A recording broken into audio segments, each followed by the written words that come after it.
I'm really excited about this week's speaker.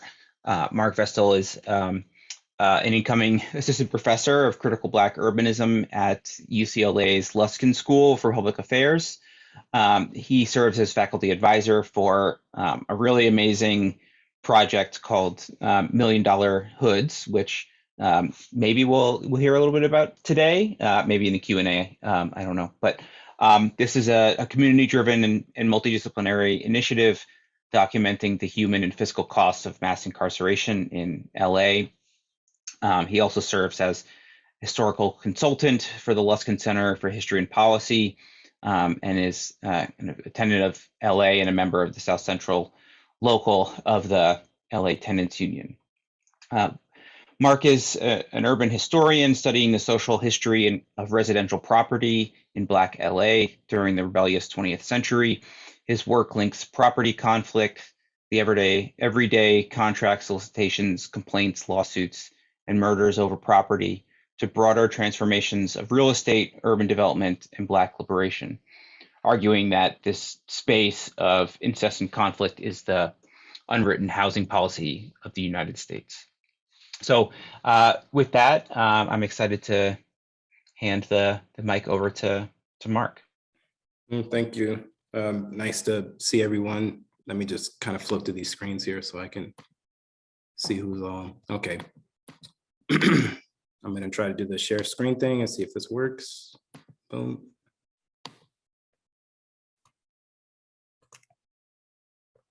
Okay, we're all good in terms of everyone can see. Yep, good to go. Okay.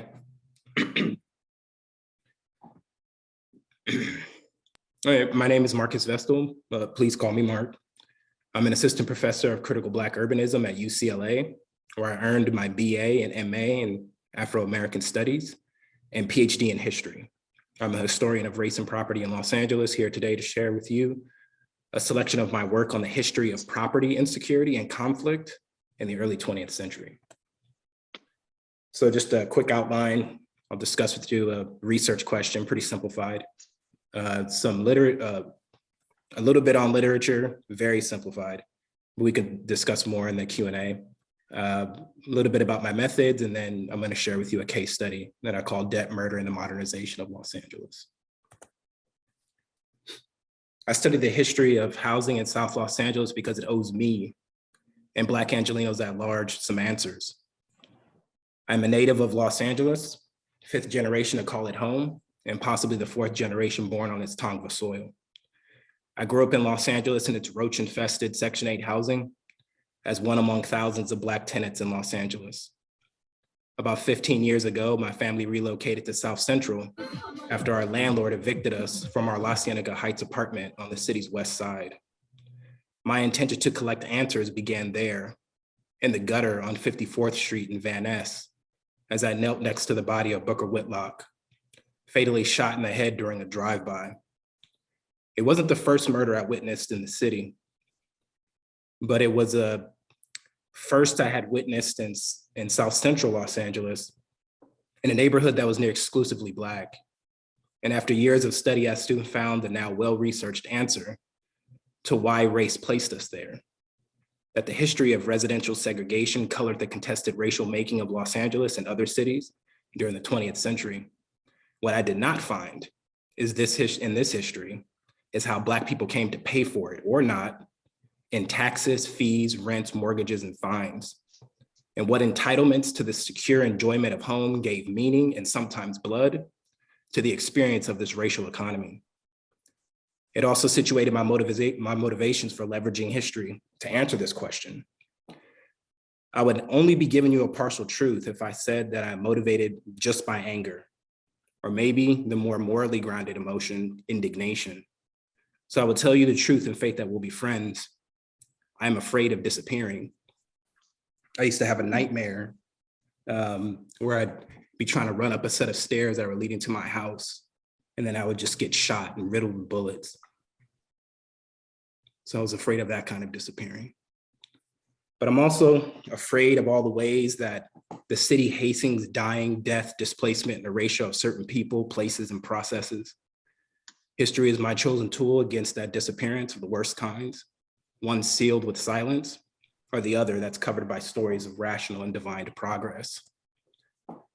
My search for answers is gathering in my book project, tentatively titled Property in the Promised Land, where I am developing a history of those taxes, fees, rents, mortgages, and their attendant evictions and foreclosures in the same acts that brought me to this work: indignant complaints, violence, and contemptuous gatherings over the dead, usually outside of organized politics, what I categorize as property conflict.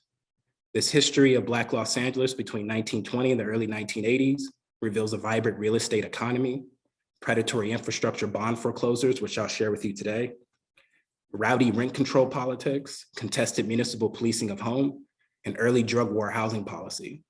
These exchanges and others, I argue, comprise the everyday life of property under racial capitalism in this chosen promised land between the boom times of the 20s and the dawning years of the drug war in the early 80s. Let's briefly turn to the literature. So the literature on 20th century race and housing is vast, covering the histories of metropolitan development, politics, federal housing policy, suburbanization, housing activism. This body of literature has collectively produced a historical narrative of race and urban housing that goes something like this. As Black Americans migrated to northern and western cities prior to World War II, white developers, realtors, and homeowners used restrictive covenants, zoning, and violence as tools to segregate Black residents into designated ghettos. World War II inaugurated several fateful changes. Racial capitalism, or racial liberalism, spelled the end of race restrictive covenants in 1948, but federal housing policy transformed mortgage and construction financing in profoundly racialized ways, directing post-war housing capital to new white suburbs while denying Black Americans access to this federally subsidized bounty. Not only were Black Americans denied access to new suburbs, but that same discriminatory real estate science branded inner city land as value sinks, making capital investments in the form of loans and development unprofitable and risky. When development did come, it was in the form of eminent domain for urban renewal projects, freeways, and segregated public housing. Robert Self in American Babylon, using Oakland as a case study, demonstrates how this process of white flight and urban crisis is really a prolonged political contest over the redistribution of people, jobs, tax revenue, and political power.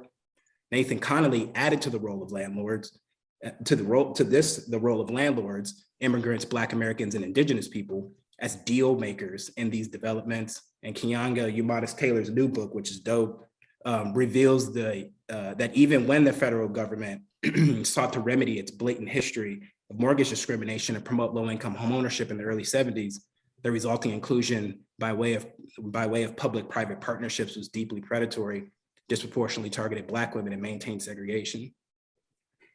So this history suggests a consensus that the primary problem in the history of race and housing is segregation and mortgage discrimination, just kind of simplified. And consequently, the aim of Black property politics was desegregation, equitable credit inclusion, and to a lesser degree, self-determination. Struggled primarily through organized Black political and legal resistance. The Los Angeles literature conforms to this consensus, including Andrea Gibbons' 2018 book, City of Segregation. So obviously, historians didn't take this focus on metropolitan segregation, housing and mortgage discrimination, and uneven development arbitrarily, or continue to engage in it as some kind of specialized and academic debate. Historically, scholars were responding to burning cities. Los Angeles burned twice, both times in record-breaking blazes, looting, and murder. But more deeply, scholars were responding to decades of Black activism that stood at the center of how post-war Americans organized and understood themselves and their politics. Today, cities and suburbs are still intermittently burning, but contemporary scholars are also grappling with the chasm of wealth inequality that is widened between the fires of Watts and the fires of Ferguson. Today, I think historians are again at one of these moments of defining our research agenda, but now in response to gentrification, unaffordable housing, merciless evictions, persistent housing deprivation, and all their attendant politics and violence. For me, this realization came when I was teaching assistant for the Community Scholars Program at UCLA. Across the street from the UCLA Downtown Labor Center in MacArthur Park, I watched houseless people negotiate the regulation of that public property, cleared one day from the park, They claimed the patch of grass between the sidewalk and the street the next day. These were the politics of property lines and their everyday terms. Today, it feels like the segregated metropolis is falling in on itself, and the fights over the racial boundaries of suburban residents are giving way to internal fights over urban housing and everyday property directly. Essentially, the fight now for many people of color and the urban poor is not over segregated housing, but insecure housing and land claims in the face of imminent displacement. The literature on race and housing has left us unprepared to discuss histories of this insecurity aside from racially blatant and slanted uses of eminent domain for urban development. We don't have histories of race and struggles over foreclosures, everyday evictions, displacements, unaffordable rents, and intrusive municipal policing proportional to those on segregation. This is not a petty problem. As Richard Rothstein's New York Times bestseller, The Color of Law, demonstrates, if we narrate the history of race and property primarily through segregation, it narrows the way we use history to diagnose property in the present and amplify targets of resistance. So I have taken up a supplementary approach that centers the relationship of race to housing and property insecurity, defined as the everyday threat of dispossession, exploitative debt, non-autonomy, danger, and degradation of social and economic value. This widened approach to the archive is inclusive of segregation as a critical driver of insecurity, but it also attends to property's other relationships to urban development, capitalism, state capacity, and identity. I argue that when we look to the everyday property lives of Black Angelenos, the speculation, the violence, complaints, lies, transfers, lawsuits, and more, we find a broader set of struggles and claims against housing insecurity generated by the changing ways property is leveraged as a market, governing, and identity resource. To construct Black Los Angeles' biography of property insecurity, I had to follow its complicated relations. There is no centralized database of evictions or foreclosures for early 20th century Los Angeles. And since Los Angeles does not have a separate housing court, the legal disputes over property are mixed in with all the other civil cases in the archive. And the indexes for the Superior Court civil cases just show the names and the parties and case numbers. So I start with Black newspapers as the best indicator of daily property life, primarily the California Eagle and the Sentinel. Because the causes of everyday housing insecurity are so varied and vast, I focus my search in these archival records for informal property conflict, actual or fictional accounts of unorganized or effeminately organized disputes over possession, debt, safety, autonomy, and value. If we were to take a contemporary property crisis, for example, homelessness, which Craig Wilsey critically reframes as housing deprivation, to contrast this method from another, we could enter the issue at homeless policy, examine legislation and organized political activism, or we can enter where someone set a houseless person's tent on fire. Beginning with conflict, the past actions surrounding the insecure define the course of my research. The goal is to figure out how property works from the standpoint of the insecure. With this orientation, I shift through thousands of pages of news accounts. I examine the classified ads and editorials, cartoons, gossip pages, letters to the editors, and crime tabloids. When I find a property conflict that seems representative of the parameters of housing insecurity in that moment, I pull it apart. For crime and legal contests, criminal and civil court archives, so municipal affairs, the records of the city council, the city engineer, and municipal collections of elected and appointed officials. For a property as a commodity, county property records and newspaper classifieds. Property tied to federal government and indigenous nations, various federal archives and federal court records. And for individuals, census records and manuscript collections, and perhaps most dangerously, property's role in people's identity, affect, and consciousness. For that, I go to culture, the blues and gospel songs, gossip rags, newspaper cartoons, poems, literature, real estate ads, and Black places such as personal homes, clubs, businesses, leisure resorts, and sporting venues. To reach the disparate repositories of Los Angeles's property history over the last 2 years, I've traveled through Southern California for the Southern California Library in South Central, multiple city archives downtown, county property records in Norwalk, manuscript collections at the Huntington, special collections here at UCLA, and collections held at USC. To reach federal records, I've traveled to Riverside and San Francisco, and before I'm done, I'll be in College Park, Maryland. And finally, to reach state records, I've traveled to Sacramento.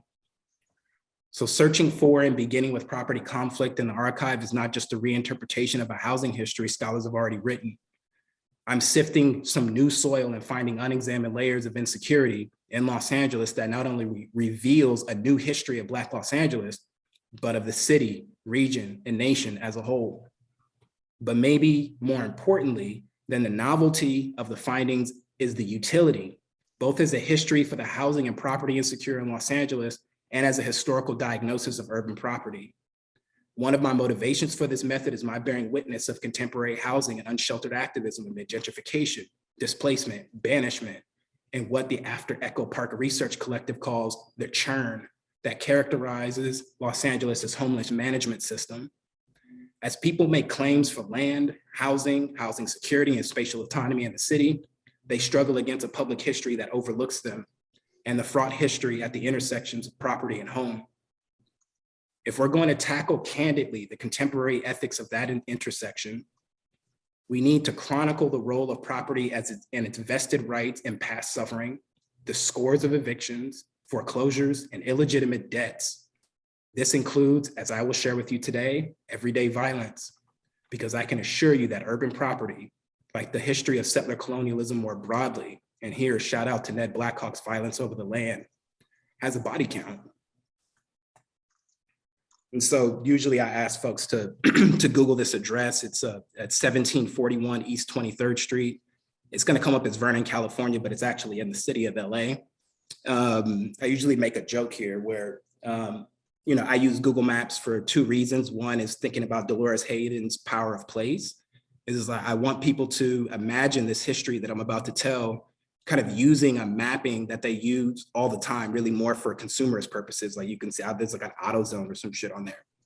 So folks are familiar with interfacing the city through Google Maps. That's one reason why I like to use it. The second reason why I use it is because I don't know how to make a damn map for myself. But just kind of get a feel for where we are. You can see USC is over on the left. This is basically historic Black LA, south of downtown. So downtown would be to the north. Black Los Angeles would expand south of Slauson. But today we're going to be talking about that the house that's hit with the marker 1741 East 23rd Street. And I want you to pay attention to that big street that it's next to, Long Beach Avenue, and then to the north, Washington Boulevard, and then to the south, Slauson, way at the bottom of the screen. So this is kind of the geography that we'll be talking about today.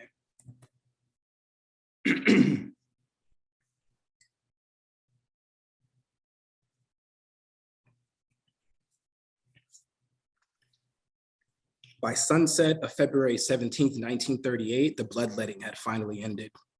In the telling of the LA Times, George Farley, the Negro maniac tenant residing in this house on Long Beach Avenue and 23rd Street, had murdered in cold blood two white city marshals conscripted by the landlord to evict George and Cora Farley for $67 in delinquent rent. This picture and story are not dead letters, left behind in 1938 with the two lifeless bodies this eviction generated. For the LA Times has forwarded this image and narrative, minus the Negro maniac language, into the digital age, once in 2011, and here again in 2017. It has also made its rounds on Reddit and websites dedicated to the hagiography of the LAPD. What the LA Times ignored in 1938 and continues to ignore through the present is that George and Cora Farley once owned this house. Something easily learned when listening to the Black press in Los Angeles, and my research reveals that the violent property conflict in this photo was not born from a failed lease obligation, but was the final transaction in a system of street infrastructure financing and predatory debt collection responsible for the modernization of Los Angeles's roads in the 1920s and 30s. In the case of the Farleys, they lost their home trying to pay for the opening, widening, and paving of Long Beach Avenue, the unimproved street connecting their subdivision with the surrounding industrial district and other more distant subdivisions.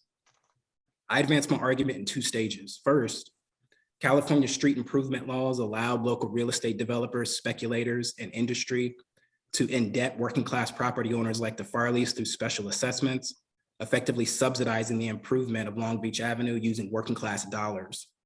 Second, beginning in earnest in the mid-1920s, the infrastructure debt was commodified and sold into a marketplace comprised of predatory debt collectors called lien sharks, who used aggressive legal tactics to collect fines and foreclose on properties. These two symbiotic processes created insecurity for Black Los Angeles' property owners, among them George and Cora Farley. So the failure of the LA Times was a missed opportunity to connect this past dispossession to re-emerging predatory tax lien foreclosures, like that of uncovered by the Washington Post in 2013, revealing how Black homeowners like Benny Coldman lost his home to $134 tax lien foreclosure in Washington, DC, as part of a predatory debt market eerily similar to what I'm about to share today. George Farley stood in Department number 45 of the Superior Court of California, awaiting his sentence from the judge, who asked him, "Where were you born?" He answered, "Lawrence, South Carolina." Lizzie Farley gave birth to George in 1883.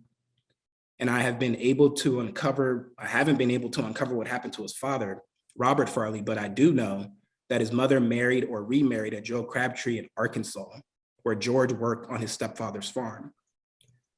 His future partner, Cora Seastrong, was born in Arkansas in 1888. Their respective families migrated to the state in the late 19th century, which served as one of the most impacted destinations of what historian Story Matkin Ron calls the other Great Migration, the under-acknowledged movement of some 700,000 Black Americans to the New South, predominantly Oklahoma, Texas, Arkansas, and Louisiana, from other parts of the South between 1870 and 1910. We learned from Matkin Ron that along with their own visions that our former president, Barack Obama, recently invoked in the title of his latest book, The Promised Land, that family members, Black newspapers, ministers, political activists, government agencies, and labor agents encourage and entice these Black migrants to Arkansas with the possibility of cheap land, high wages, and the state authorities' suppression of the Ku Klux Klan. What we now know is that by the turn of the 20th century, Arkansas's promise shattered against its turn to lynchings, exploitative jobs, harassment of Black landowners, and the passage of Jim Crow segregation laws. So when the judge next asked George, "How long have you lived in California?" the fate of the New South weighed on the meaning of his reply. He answered, "Since 1906. The earliest record I can find establishing George's residence in Los Angeles is in 1917 at an address that now sits under an interstate freeway, just a few blocks away from his and Cora's future property on East 23rd Street, but perhaps most significantly, he lived in the same neighborhood with his brother, Ben. Family-linked migrations like this defined every destination of the Great Migrations, but a strong culture and drive for home ownership, coupled with an innovative home building industry, marked Los Angeles as special among the others. In 1910, nearly 40% of Black Angelenos owned their home, the second highest rate of Black home ownership in the country, a statistic that historians offer as evidence that this period shined with some tarnish as a golden era of Black Los Angeles. Historian Kim Hernandez reveals that the Los Angeles Investment Company played a leading role in constructing affordable housing that made homeownership a possibility for working class migrants during the first decade of the 20th century, and in doing so, became critical to the city's transition away from an affluent tourist destination to an industrial center with a significant labor base. During its early history around 1905, the company developed the Elder Place subdivision on the east side of Long Beach Avenue, one of a series of small tracts built for working class and, as the president of the company, Charles Elder, recalled, colored Angelenos throughout the city's industrial district. To earn the wages necessary for one of those homes, George labored alongside his brother Ben, as well as white and Mexican men, as an engine wiper, oiler, and store laborer for the Southern Pacific and Pacific Electric Railroads around the end of World War I in 1918. By the early 1920s, George worked as a self-employed auto and truck mechanic. If Cora worked for wages in the early 20th century, Los Angeles, she would have almost certainly labored in domestic sector, where prior to World War II, the racial economy of the city effectively relegated 85% of employed Black women.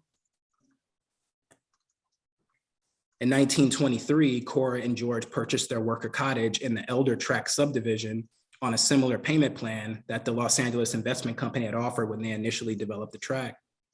They achieved what the novelist Toni Morrison called the day of property. The Farleys owned a piece of the promised land. We learn from historians such as Andrew Weiss and Becky Nicolaitis that for the Farleys and other working class homeowners, property meant security in an unpredictable and unforgiving world of industrial capitalism. And for Black women like Cora Farley, it also meant potentially liberating oneself from the throes of servicing white households, a relationship older than industrial capitalism itself. But property was also a source of enfranchisement, tax revenue, and collateral for the city's growth, particularly for financing street construction, like cutting new roads or widening and paving existing streets. Critical projects necessary for the modernization of Los Angeles. Long Beach Avenue was indeed not modern.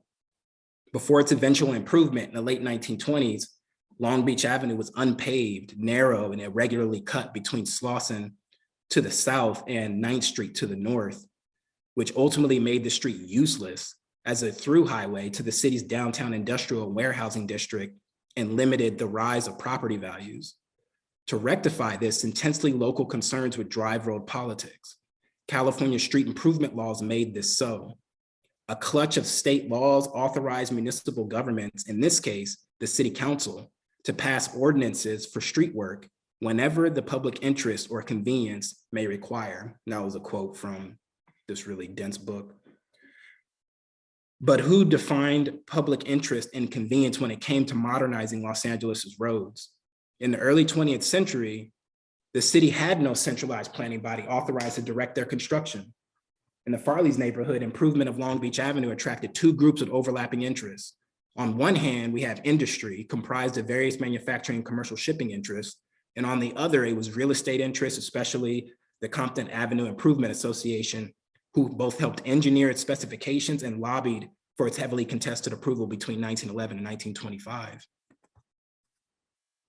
Various manufacturing and shipping concerns dotting Long Beach Avenue or adjoining it had logistical interest in the avenue's improvement. Some of these concerns were small, but others were large and influential. Take the American Olive Company, organized in 1904 by wealthy Southern California landowners who transformed formerly Mexican ranchos into industrial farms, growing, among other things, olives, brought to the region under the imperial flag of Spain generations before. These wealthy white men include James Irvine, of the landowning family for which the city of Irvine was named. On its board of directors was Henry Huntington, the railroad and real estate magnate, whose transportation and land empire fundamentally shaped development in Los Angeles in the early 20th century. So in the pictures you see here on the left is just the interior of the processing plant that was on Long Beach Avenue. And then on the right is I believe it's the Pacific Electric line. I think this line is going down Alameda. And the American Olive Company was so significant to the kind of industrial landscape of the area that they named the stop that railroad tower that is called the Amoco Tower after the American Olive Company. So this well-capitalized American Olive Company aggressively acted to create conditions for market dominance. In the opening 2 decades of the 20th century, the company bought out competing processors, and for those who refused to sell, the company overpaid growers for their raw olives to starve out the competition. They also leaned on the Chamber of Commerce of small agricultural towns in Southern and Central California, requesting free land in exchange for the promise and benefits of local development. Nationally, they lobbied federal legislators to maintain high tariffs to ensure the price of imported canned and raw olives remained high. On the industrial east side, the American Olive Company petitioned the city council to modify an existing plan to open, widen, oil, and grade Long Beach Avenue that had languished for a couple of years. Under the old plan, Long Beach Avenue would terminate at 20th Street and fail to connect to the downtown industrial district. The Olive Company's request would extend initial plans for the improvement an additional 1/8 of a mile to Washington, necessitating more property condemnations and increasing the cost of the improvement. But as a city engineer assessed, quote, "It would be a great benefit to the manufacturing industries lying on the easterly side of Long Beach Avenue, south of 20th Street." Other industrial signatories that were backing this improvement was also the Union Terminal Warehouse, who was perhaps the largest international and domestic commercial shipper in Southern California. So you can see there in 1924, they had built a warehouse on Long Beach Avenue. And in the foreground, you can see Long Beach Avenue is unpaved. And you can also see the railroad tracks in the middle of Long Beach Avenue, which will be significant later in this history. We also had the Marbalite Corporation. So you could see here in the photo on the right, and there's other photos in the archive as well that shows that there are Black workers inside this corporation. But basically they built a concrete lamppost. I mean, if you go to like Pasadena or any kind of old parts of Los Angeles, or really any old part of any city in the United States, you'll see these concrete lampposts. And so these were kind of key pieces of the built environment for progressive era improvements. And there's like a postcard that went around about like Broadway when they did an improvement with a bunch of these concrete lights. So those things are being produced on Long Beach Avenue in this racially diverse part of the East Side. And so I'm arguing that for these businesses such as these, Long Beach Avenue was industrial infrastructure that improved company logistics. But it was the Compton Avenue Improvement Association. So now we're moving on to the real estate side of this, but it was the Compton Avenue Improvement Association who played the most impactful role in the improvement of Long Beach Avenue as they lobbied for its improvement in 1914 and 1915. The organization was a medley of business owners, would-be politicians, and real estate men who lived predominantly south of Slauson, where Long Beach Avenue terminated. By the end of the 1920s, the area south of Slauson, so that was at the bottom of that map, would come to be defined as a sort of white working class factory suburb, a hotspot of KKK organizing, and a fierce prosecutor of segregation. While these politics of segregation were largely solidified, the politics of development were not. The association lobbied for the improvement of Long Beach Avenue, along with other projects to raise the value of their real estate. And we could talk about that in the Q&A. For the association, Long Beach Avenue improvement was speculative to raise property values. So in a perfect urban world, the public infrastructure ambitions of industry and real estate would not have financially linked them to their working class property owners, to their neighboring working class property owners. But special assessments, this is key here, this financing tool, it's still around today, but it's not used as much. It's the financing instrument used to capitalize Los Angeles's infrastructure projects in the early 20th century. And it did just that. So basically linking working class property owners to these ambitions. The instrument worked off a theory of benefit, that the property near a public improvement stood to gain an increased employment enjoyment and value. Therefore, property owners were directly charged for the improvement. Since special assessments were levied based on proximity to an improvement, they created a financial geography that linked working class property owners to the infrastructure ambitions of industry and real estate. The financial link was twofold. First, the assessment charge itself meant that working class wages would subsidize speculative and industrial infrastructure in their neighborhoods. Second, each assessment placed a lien on every property in the assessed district, meaning working class property acted as collateral for these improvements. This is the reason why road improvements were so hotly contested in the early 20th century Los Angeles. In fact, this shared geography, financial geography, defined geographies of race and class segregation. Some white owner associations allied with Black ones, sharing information and collectively contesting the terms of assessments. Working class property owners were able to defeat the Compton Association's first campaign to get Long Beach Avenue improved in 1914, mainly through the leadership of the Pacific Electric Company, who owned the land under the railroad track down the middle of the avenue, making them the largest landowner in the district and most on the hook for paying for the improvement. Pacific Electric knew the complex improvement laws, which were not explained to local owners when city officials notified them of the improvement. So basically in the archive, I found there's this postcard and it just says like, it tells property owners, well, if you want to protest this improvement, you can write a letter to the city council, which was kind of bullshit because a few letters weren't going to stop the improvement. You had to have a simple majority. In this case, you would have needed thousands of signatures. So the Pacific Electric Company knew that.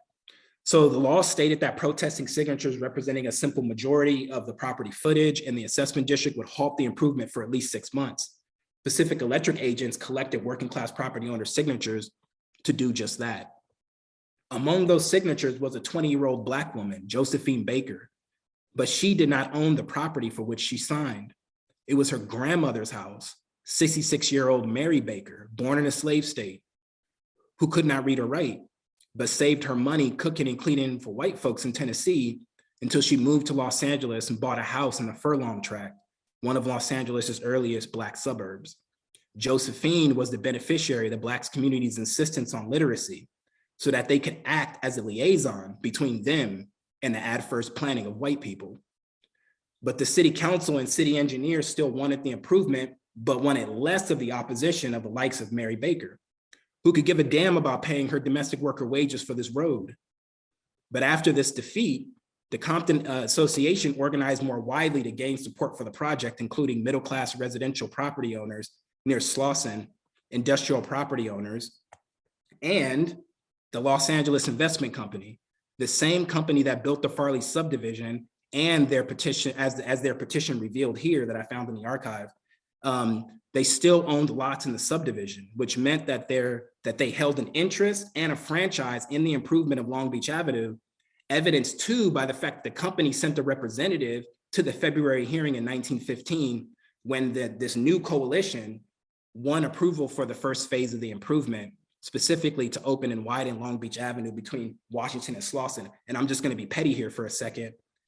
The Los Angeles Investment Company, they actually went bankrupt in the Depression of 1913. So we learned this from historian Kim Hernandez.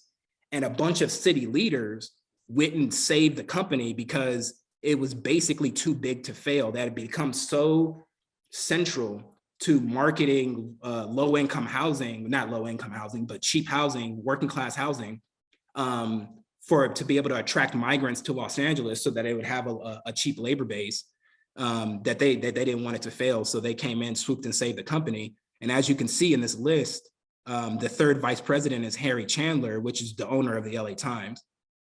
I have other theories about what these dudes were doing, but I can't find evidence that there was a link between the stories that were coming out in the LA Times that the Compton Avenue Improvement Association was publishing, and that link to the Los Angeles and to this Los Angeles investment company. I can't make that link, but I have a suspicion.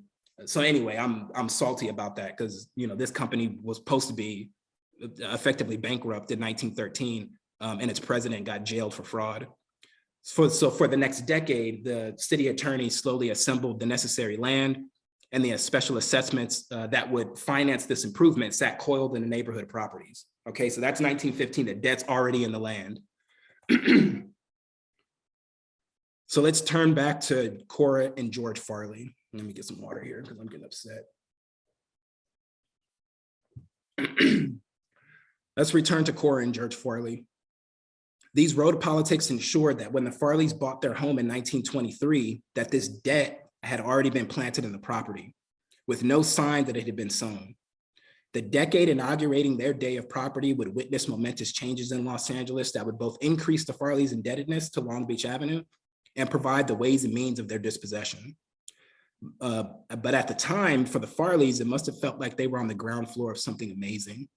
The 1920s was when Los Angeles became a metropolis, when with their eyes facing north towards downtown, they could see City Hall rising above the height-restricted horizon. The population of the city doubled that decade. Industrial output and subdivisions boomed.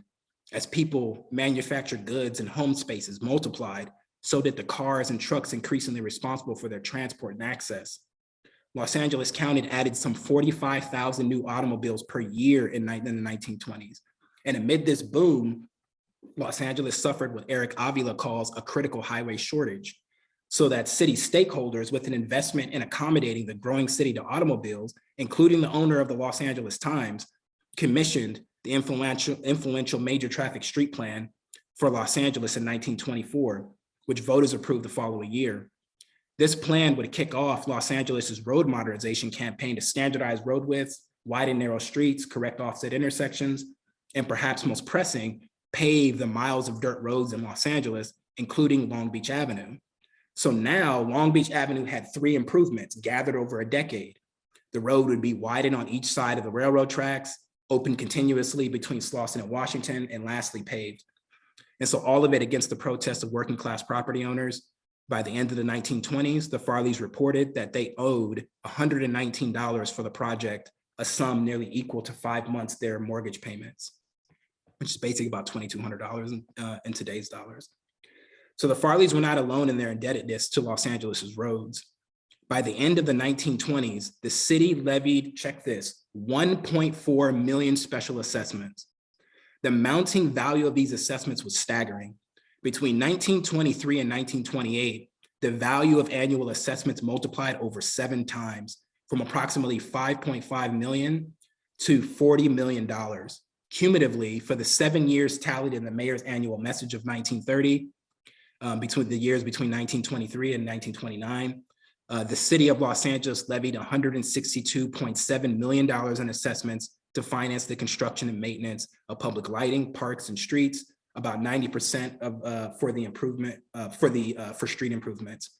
This is about $3 billion in 2020. So the $119 assessment was indeed oppressive for the Farleys, but it was the commodification of the debt and the creation of a predatory market for it that provided the ways and means of the Farleys' dispossession. The opportunity for the creation of this debt market was couched in the state's improvement laws, most notably the Improvement Act of 1911. This is how it all worked. Under California improvement laws, the city council issued assessment bonds to a project's contractor, which granted a priority lien on each parcel of land in the assessed district. If a property owner failed to pay the principal and 10% interest on the bond, the contractor could petition the Superior Court to order the property sold at auction to pay the principal, interest, and other fees associated with processing the collection of the debt. Yet state improvement laws not only authorize contractors to collect these debts, but this is key here, also their assignees. This seemingly inconsequential addition allowed contractors to assign or sell assessments to other more specialized entities dedicated to debt collection, which are bond companies. With thousands of improvement projects amassing tens of millions of dollars in assessments between the mid-1920s, Los Angeles as a national metropolis on the make became a site of a thriving predatory market and predatory debt that served as a financial underbelly for the city's road modernization.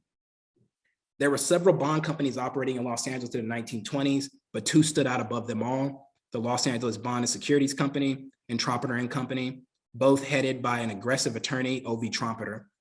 These 2 companies, among many others, in what was effectively an unregulated property frontier of debt collection, used aggressive foreclosure lawsuits to leverage a bevy of inflated arbitrary fees from property owners, especially things like they called them attorney fees. And if they did not pay, they petitioned the courts to foreclose on the properties and auction it to pay the debt. This entire process was rife with fraud. Property owners complained of never receiving court summonses for foreclosure proceedings, despite bond companies' notarized affidavits. This market of predatory debt collection incensed Marshall Stimson, a well-connected progressive era reformer and attorney who assailed it in 1932 as a special assessment racket. So let's take conditions into account. We have an aggressive citywide modernization campaign amid furious urban growth combined with local speculative interest in road development. This breeds thousands of infrastructure projects and millions of dollars of special assessments. This consequently cultivates the commodification of all this debt as contractors sell it off to the likes of O.V. Trompeter, who have the legal chops to make debt profitable through fees and property acquisitions. Now, I have not been able to assess the total scale of this debt market activity, but using the Farley double murder as a window into O.V. Trompeter's business, the scale and intensity I uncovered is shocking. According to newspaper accounts, there were less than 400 special assessment foreclosure suits in the year between July 1924 and June 1925. The Los Angeles Bond and Securities Company was founded in 1926. And for the remainder of the decade, this company alone filed 7,830 lawsuits an average annual increase of over 1,500 foreclosure suits.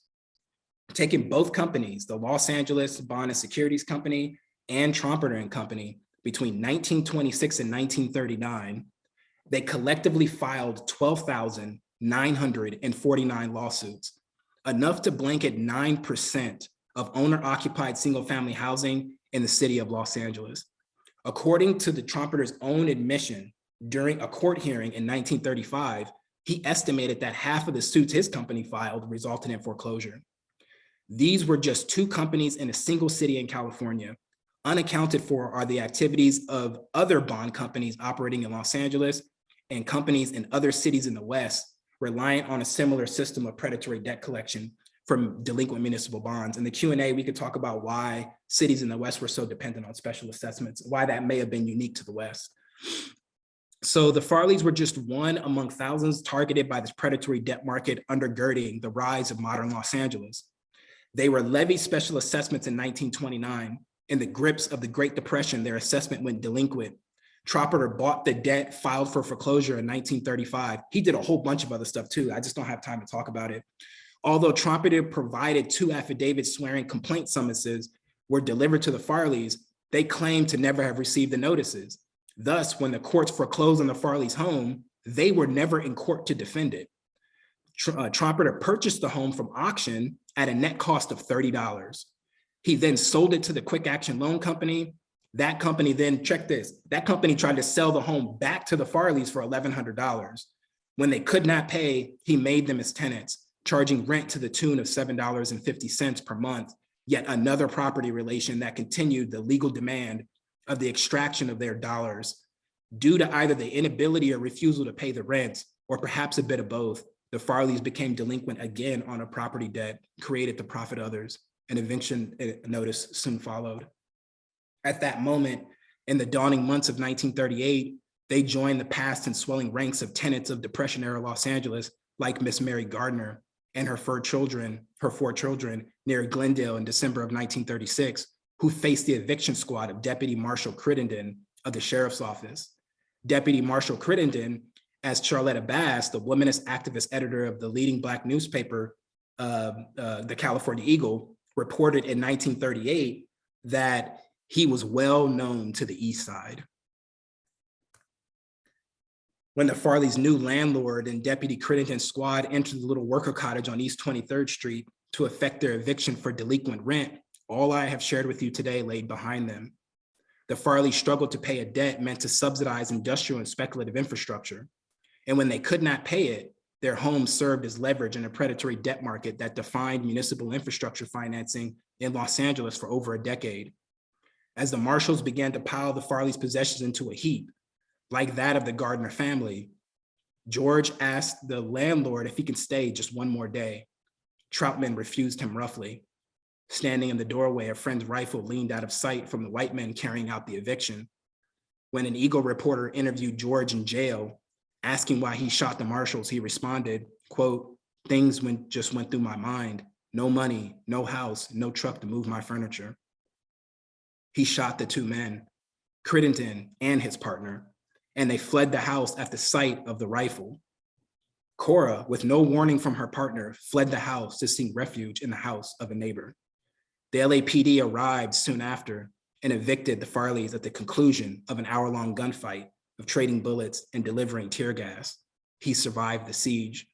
And here we could, you know, especially for historians, I could write this from another perspective. I could write this from Cora's perspective, right? So she meets the Marshalls outside. They follow her indoors. She's sitting there watching her possessions being piled into a heap. Her husband standing in the doorway, a rifle is in sight. Did they know the rifle was there before they showed up? Was this premeditated? Who knows? And then her husband picks up this rifle, starts shooting at these white men. She flees the house. Her neighbors on one side, according to the census, was on one side was a Mexican family. On the other side was a Polish family, I believe. Which way she headed, I don't know. She's in this house after her husband has shot these 2 men. And now she's waiting for the LAPD to respond. They're gearing up when they get the call. They're driving down Long Beach Avenue, still I think paved at this moment.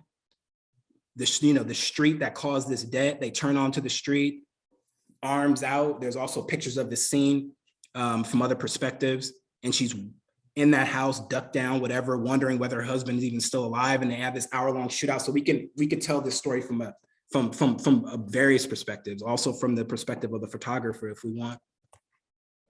So when Charlotta Bass realized Los Angeles Times refused to tell the Farleys' complete story, community leaders with deep political and economic interest in property rallied to the Farley side. The community raised money for the legal defense, and in mass rallies shared the family's story of dispossession and the failure of the New Deal state. We can talk more about that as well.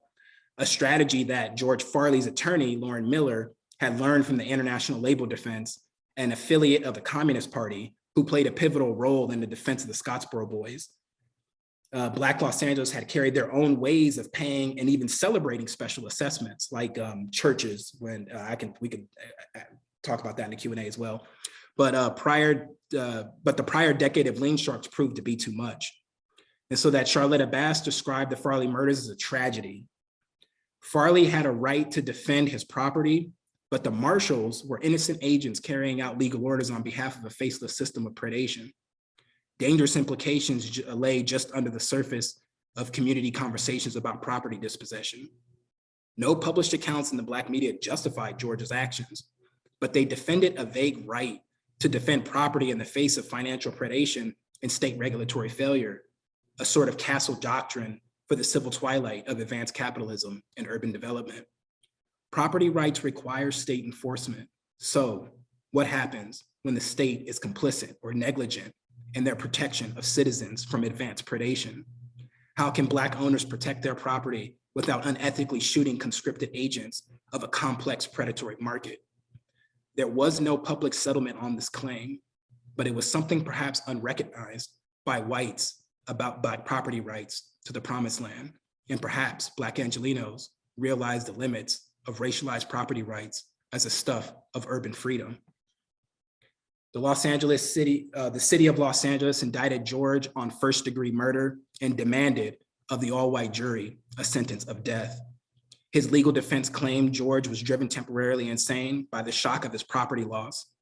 Black Los Angeles celebrated the victory in the era of lynch mobs when the jury convicted George of 2 counts of manslaughter, and the judge later sentenced him to 2 consecutive 10-year terms of imprisonment. Demands for reform circulated in Black Los Angeles for several months, but the year following Farley's incarceration, Nazi Germany invaded Poland, and the world was on the cusp of a global war that would end the Great Depression and Los Angeles's reliance on special assessment financing to modernize the city.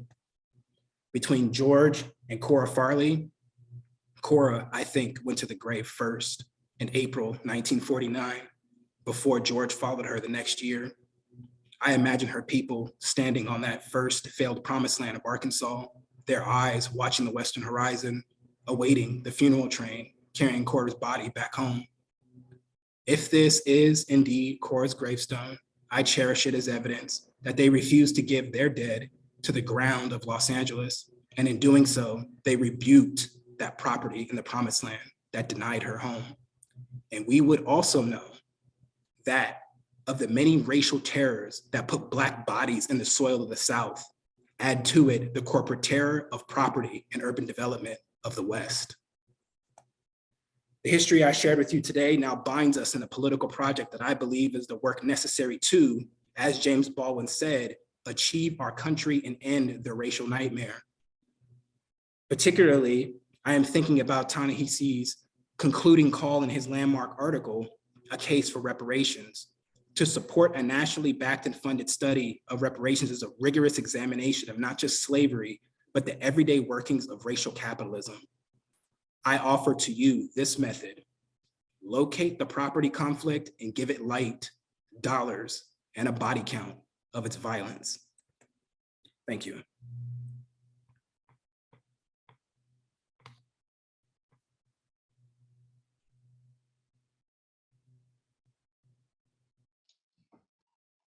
Thank you so much. That was really, really amazing. Right now, we'll open it up to questions from the audience, which you're welcome to moderate. So folks can use the mechanical hand to jump in the queue, that'd be great.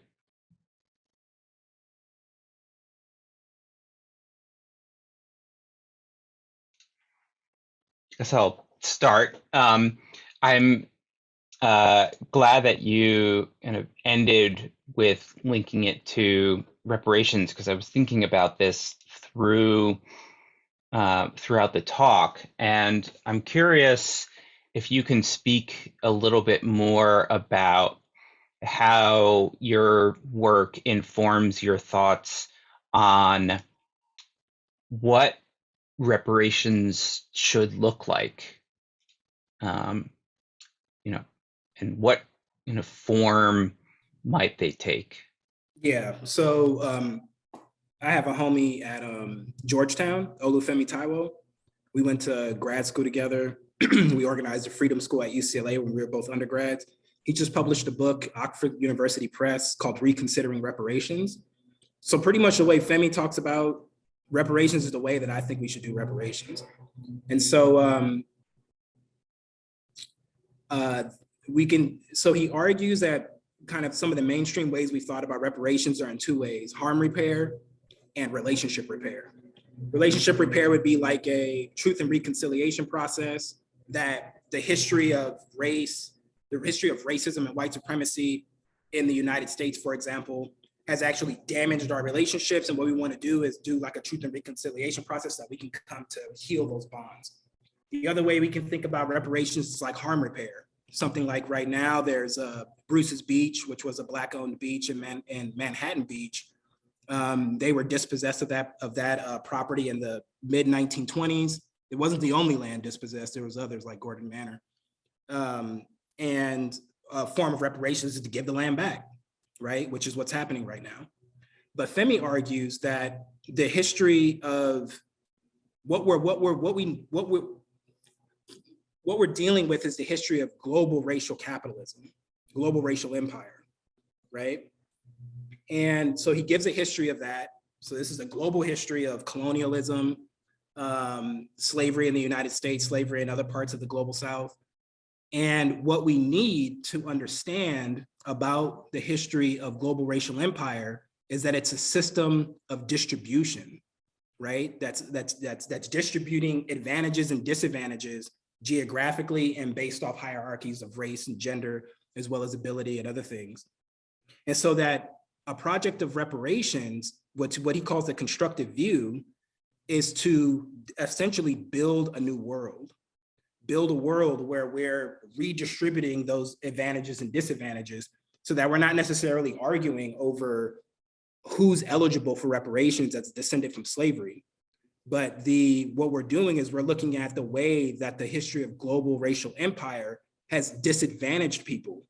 So who gives a shit whether you're Black, whether you're white, because it's not that simple, right? So Femi gives an example. His ancestors come from Nigeria, and he's had ancestors who were potentially enslaved by transatlantic slavery, and he's potentially had ancestors who fought in the wars that produced those captives for the slave trade. So our histories of like who's morally pure enough to receive reparations and who's morally guilty doesn't matter, right? It's about instead liability, right? And so I think about it that way. So that something like a land back could be reparations. So let's say, for example, the history that I gave today, that house is gone. It's been bulldozed. It's now a fucking parking lot, as is much of Black Los Angeles, or it's under a freeway. And so would reparations be to go and find descendants of the Farleys and then give the land back? That could be one, but I just explained a very complex history of governance, right? What's the municipal financing? What's how are companies empowered in that governance system? What's the role of the city council? What's the role of neighborhood associations? What's the role of these predatory debt collectors? I'm interested in that kind of governance, and that's what Femi's interested in. So then it would be the question of transforming that system, right? Of making sure that that system is allocating advantages not to property speculators, right? Not to predatory debt collectors, not to the American olive companies so they can get logistics for their road development. It's creating a system of governance that would have empowered the Farleys, that would have empowered the working class homeowners. So yeah, we can give land back, we can give money back, but then these systems, the systems of distribution then remain the same, right? So they're deeper issues. That's the kind of reparations I want.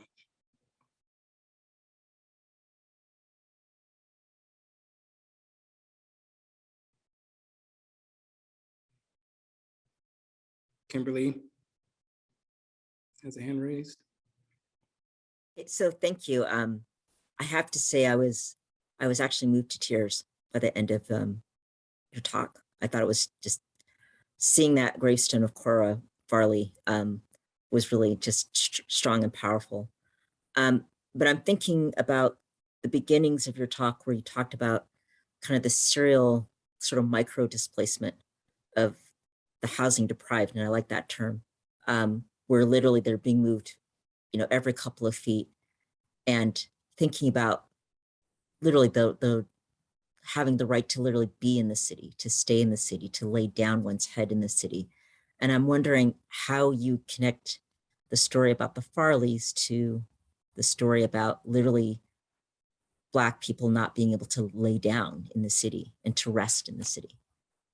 Yeah, so that's the this concept about, well, when I was writing my what do you call it, my proposal for my dissertation, Kelly Latta Hernandez is on my committee, and their recent book was the City of Inmates. And when I had my proposal together, the concept that I was using was housing insecurity. That's what I was concerned about, things like eviction, foreclosure. And so Kelly read my proposal and she said, think about land. That's it. I said, okay, so then you go off for years and do the dissertation. And so when I saw that, when I was trying to think of conceptually of my dissertation and how I wanted to deal with the issue of land as opposed to housing policy, right? Because I think that's the way a lot of the history had taught me to think about housing from perspective of like federal policy and not necessarily of land. And so that's when I came to start thinking about property, because when I saw those folks in the park, and they had been there for several weeks while we were teaching this class, and then I came back, and then the city had put up like that yellow construction tape fencing, and then the folks were gone, and then I came back the next week, and then they were on that patch of grass. Then that just made me think, okay, this is something kind of the politics of the everyday. So then I was thinking about Robin Kelly's work, Race Rebels and Infrapolitics. And so infra's like infrared is like hidden politics. And so that's kind of the connection that I'm making, is I'm using that theory of infrapolitics and trying to look at these kind of everyday acts that we may not call political, right? The fact that they moved the tents from the park to the thing, the way that I heard the mainstream talking about homelessness generally, right? So if somebody pitches a tent in the city, that's the last thing they could do, right? So they're in this desperate situation. And so we force them through their desperation and through their mental illness or through their addiction or whatever kind of way we're pathologizing them, that's the last thing they could do. But infrapolitics is telling me, no, that's not, right? Because during the Great Depression, there was also mass homelessness. And you know what folks did? They got on the road and they migrated all over the United States looking for jobs. And they created these encampments called Hoovervilles. And unhoused people today are choosing, right, are making a claim to land that's different than what it would have been in the past. So that it's actually not just like the last thing they could do. They're making a claim to home. And so through that link of infrapolitics and property, I would argue that in Los Angeles, we have 60,000 unhoused people outside. I would interpret that as the largest protest for housing in the history of the city, the largest protest over land in the history of the city. Because I know if, for someone like me, if I got put out my house right now, I would just go to a cheaper housing market. I would move. And a lot of my friends have moved away. But there are other people, or a lot of Black folks are not living in Los Angeles that used to live in Los Angeles. But there are some Black folks like on Skid Row who don't leave, right? And so it's that infra politics, property, kind of thinking about those things together that makes me think about the politics of the everyday and conflicts over like, so see the conflict, they had that conflict in the park. Okay, so what laws were related to that? What's the political economy? Why are the police acting in this way? Why now? That's a major question that Ruth Gilmore asked in Golden Gulag. Why now?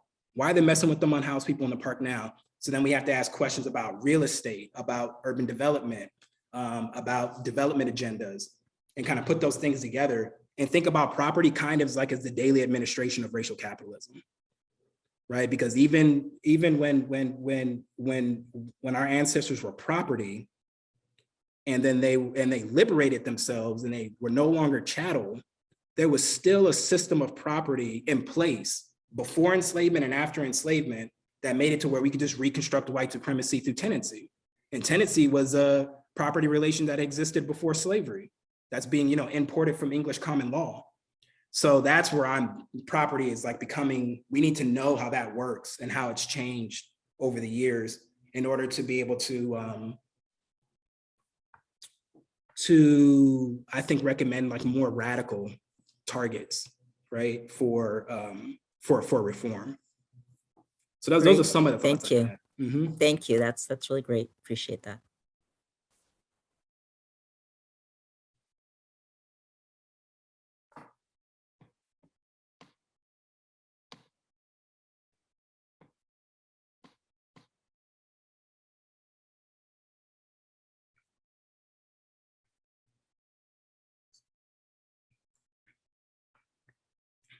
Christina? Katrina, thank you for. Oh, I apologize. No worries, no worries. Thank you for your talk. So I'm just thinking about New York has a lot of business improvement districts, and I think they have the same sort of financing structure with special assessment taxes, and and I guess they're different. They don't have the same like direct pattern of predatory debt collection, but I don't know. I think I'm just like trying to make sense of these like associations and these and how they're investing in public space, but then it also seems like private like developers also just like investing to make more money and to raise the property values, and then how that leads to like sort of indirect displacement. And I'm just trying to make sense of that, and I wondered if you had an opinion. It sounds like you're making pretty good sense of it to me. I mean, Robert Self, American Babylon, I think would be a good.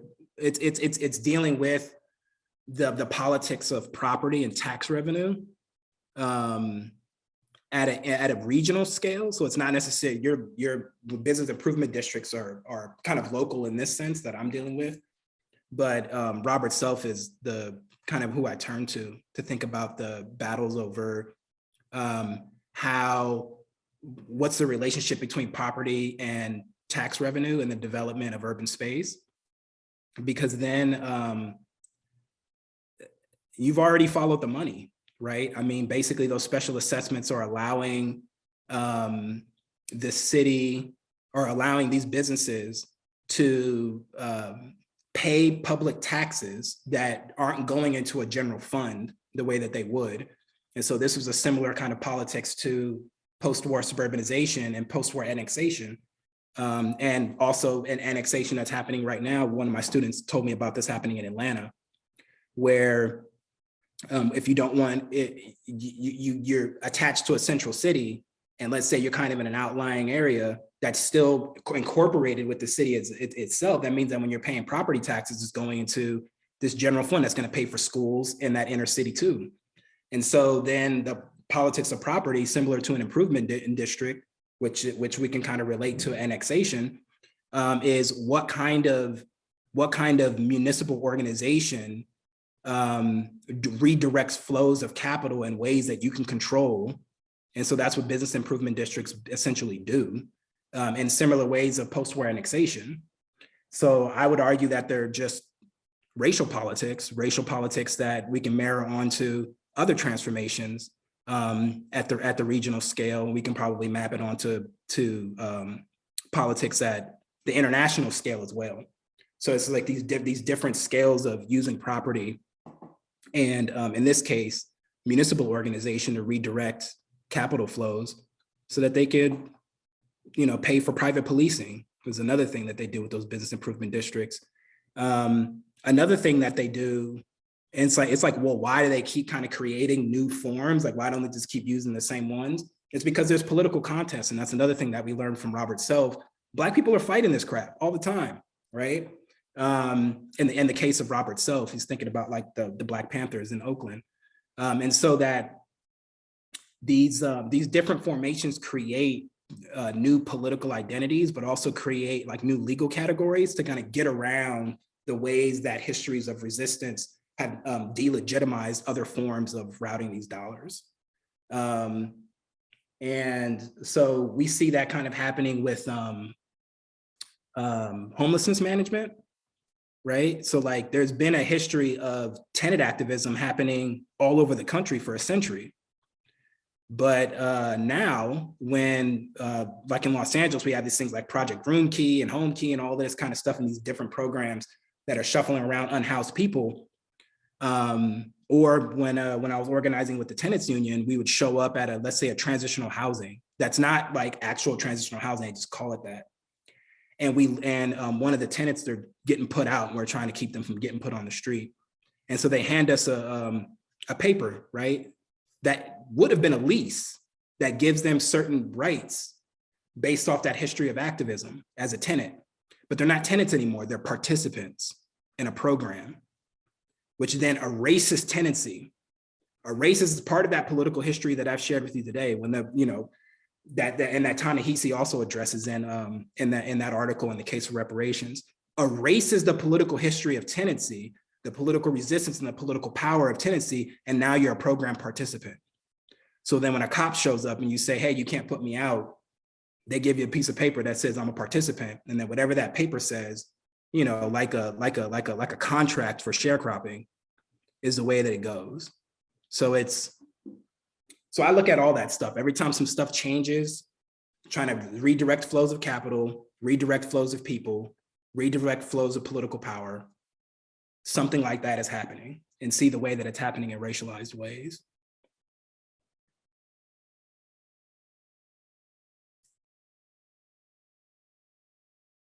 Zawadi? Hi, thanks for the great talk. I selfishly want to hear more about the media angle that you alluded to, that you say you can't find direct evidence from, but I'm curious about like what you were seeing in the LA Times that makes you suspicious about the role of that one person, I forget his name, but in the investment company as well. Yeah, so the Compton Avenue Improvement Association, I mean, they don't really have much of an imprint in the archive. It's not, and after this improvement, they kind of disappear. And on the letterhead in the archive, I can get some of the names of the cats that were there. And one of them was trying to run for city council, but like you could tell, like he had no chance. It was like this big roster of people. So I think the first time they tried to get the improvement passed was in 1913, and they didn't have enough votes to get it passed. And so then when they go to try to do the new, and that Los Angeles investment company, they weren't around. Like I don't see them anywhere in any of the documentation for the 1913 movement. But then I started for the second effort at the end of 1914 into 1915, I start seeing articles in the LA Times. Before, the articles were like in the kind of the raggedy dailies, like the Los Angeles Express. And so they had access to that, but they weren't in the LA Times. And then all of a sudden, the Los Angeles Investment Company is now in the archive submitting this petition, but also sending a representative to the hearing. And then I look on the thing and I see Harry Chandler. And not only that, but all of these are all Los Angeles elites who went and took this company over after its bankruptcy in 1913.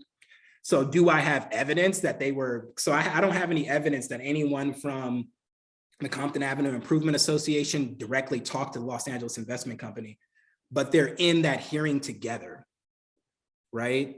And so that's just me and my suspicion. And so when folks ask me questions, I think about what Toni Morrison said, like, racism is a distraction, and it gets us answering other people's questions.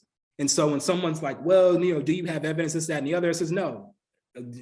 Like, I make the assumption that white supremacy is happening, right? That's my assumption. You have to prove me otherwise. It's not going to go the other way. That's the way we do it in academia right now. It's like, well, prove to me something's racist. And then the default is a white man, right? So we're proving our case to white men over and over again, that racism happened, that sexism happened, that transphobia is happening. No. It's happening. It's been happening and it's gonna happen. We're not proving that anymore. We want to just get to the more interesting questions. So that's what I do. I'm like, racism's happening. That's my assumption. You got to prove me the other way. But as for like a peer-reviewed article or something like that, I have to have evidence. And so then you have to just write stuff in a sneaky way. Qualify things, or sit the two pieces of evidence together in the narrative. Don't make the connection and let your reader do it. So they're both in the meeting together. I'm not saying anything directly, but yeah, and I'm really wanted to make that connection because when I read Kim Hernandez's article about the Los Angeles Investment Company and how important they were to the development of working class housing, and then they end up rising to become like one of the most important kind of small real estate developers in the city in the early 20th century. And here they are, like, so when Kim Hernandez wrote that article, they described the development of these subdivisions, like they developed them and they moved on, right? But then when I saw this evidence, they develop, and when they still own lots they developed it in 1905, and then they still own lots in 1915. So for a decade, they have a financial interest and a franchise through special assessments in Black neighborhoods, but then also just working class, racially diverse neighborhoods. And so that part of this is what that story shows.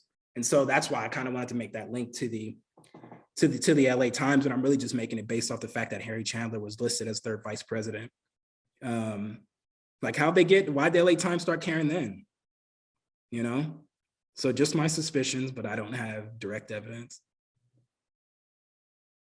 And then also one other book, Marnie Campbell's Black Los Angeles. They have a chapter on the LA Times, and their like kind of role in producing like racial panics in the 19th century.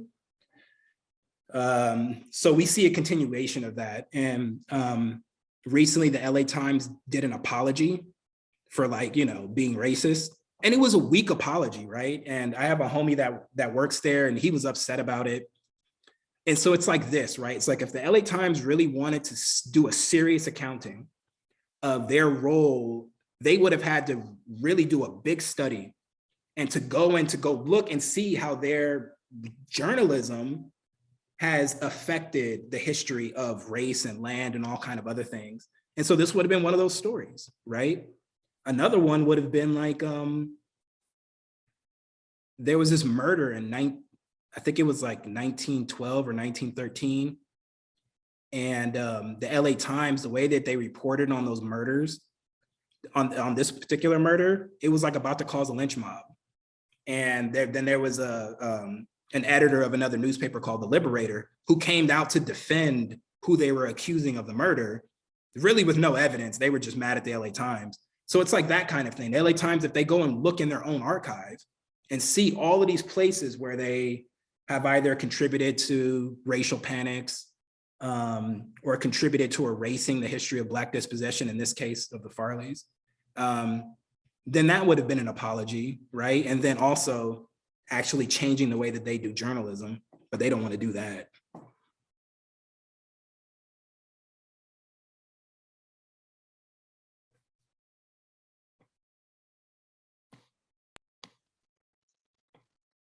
So I'm going to take advantage of uh, organizing here to ask another question.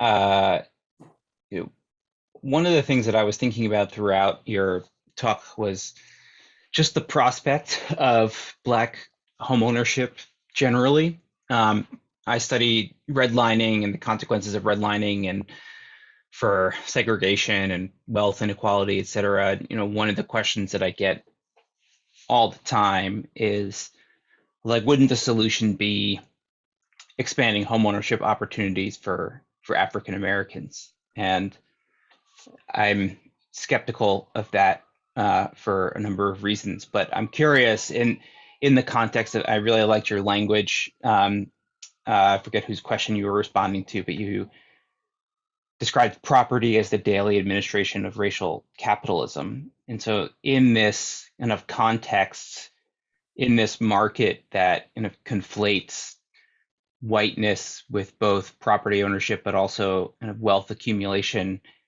how do you think about Black homeownership as a tool for individual or family wealth accumulation, neighborhood development or stability, or as a kind of political tool, or however? Yeah. So let me just say first, like, we got to deal with racial capitalism where we're at now. And so I will never tell Black people not to buy homes. Like, you get yours if you can get it, right? And try to be safe if you can. But thinking about like Keeanga-Yamahtta Taylor's last book, Race for Profit, yes, they write this devastating critique of this Section 235 program through the FHA.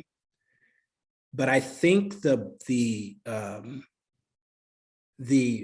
deeper critique in that book is the context that they provide for why Black women were basically cornered into cornered and left prey and vulnerable to those speculators that ended up selling them those houses that were falling into the ground or something like that. And so it's that context that both Taylor is providing and that I'm trying to provide, and I think that others have provided, that the using homeownership as a tool for stability and wealth building depends on a whole bunch of other relative institutions and relative processes that also develop whiteness. So what about appraisal? So just because I buy a home, right? I buy a home in most of Black LA, that home is not going to appreciate at the rate that it is of a white home, right? And this was even before World War II. When I look at census records in Los Angeles, Black homes were already valued 20% less than white homes in like 1920. So this was before we have like this kind of big development of race restrictive covenants, and before the kind of post-war transformations of the mortgage market and the standardization of appraisal practices. And not only that, but then we just take the development of appraisal practices themselves, right? We've effectively developed an appraisal science that's based off the preferences of white people. And we're not talking about like how that is going to be reversed. So imagine if we developed appraisal practices over the last century that included the diversity of how residential space is used throughout the country, right? If we included, if for Los Angeles, for example, the history of Japanese American land use. I'm not talking about after everyone had to conform to the kind of land use restrictions of suburbs today. I'm talking about the way that Japanese Americans were using land in 1920 in Little Tokyo, or the way Chinese Americans were using it, or the way that Chicanos were using it, or the way that anyone else in the United States were using land early in the 20th century. And if we developed an appraisal process that reflected the diverse ways we've all been using land in all these ways, but all of that was erased, or not erased, all of it was pathologized and now is used to devalue property. So if I move into a neighborhood and I want to barbecue on my front lawn and kick it with my homies and shoot dice, the land value is going to go down, right? Or if my homie wants to throw a quinceañera for his daughter, right? A loud one that's going to be that's going to drop property values, because we have a set of land use regulations and policing that's based off white preferences, or the fact that there's a whole bunch of other stuff I can go into. So we have to think about all these links to home ownership that make it a wealth building tool. So appraisal is one. The other is the history of urban development over the course of a century. For Black Los Angeles and pretty much any other BIPOC community, you have things like railroads, industrial land uses, environmental degradation and pollution, noise, freeways. So all of this history of what Nathan Colony calls a world more concrete. What are we going to do about that, right? So, and then I can say more things, but lastly, the other thing that I'll say is that increasing Black home ownership is not changing the fundamental nature of what home ownership is. And what it is producing security through competition, producing security through someone else's insecurity, producing value through lowering the value of another place. So no matter what, if I have a home, what I'm trying to do is protect the things that make it valuable. And if I end up having more political power to do that, then I'm basically displacing the negative social costs and the negative social ills that I don't want in my neighborhood to a neighborhood that can't defend themselves, right? And we can just keep scaling this up to neighborhood, to business improvement district, to then a city, a municipality, then to whatever, and we can to the state, to the nation as a whole, to entire hemispheres if we want to, if we have enough political power. So home ownership produces security through making others insecure, right? So what I want to think about is how can we have more cooperative efforts that say that when I'm secure, you're secure too. When I'm valuable, you're valuable too. Yeah, but we're here today. That stuff's not going to happen unless we do a whole lot of reworking of the system. And you know, if Black folks want to buy more homes, if they want to, I'm just saying we have to face the history, right? In Black Los Angeles, we've been promoting home ownership for a century, right? Since effectively 1920. Has it worked? No. Right? I mean, the home ownership value, the home ownership levels right now are getting around the same rate and lower than they were before we had this current model of post-war segregation, right? We have like the same Black home ownership rates as we did before the Great Depression, when segregation was explicitly legal. What the hell is going on, right? And so then if we question that history, it's like at some point we're like, well, shit, like, I think this home ownership game's not working for Black people. Thanks so much.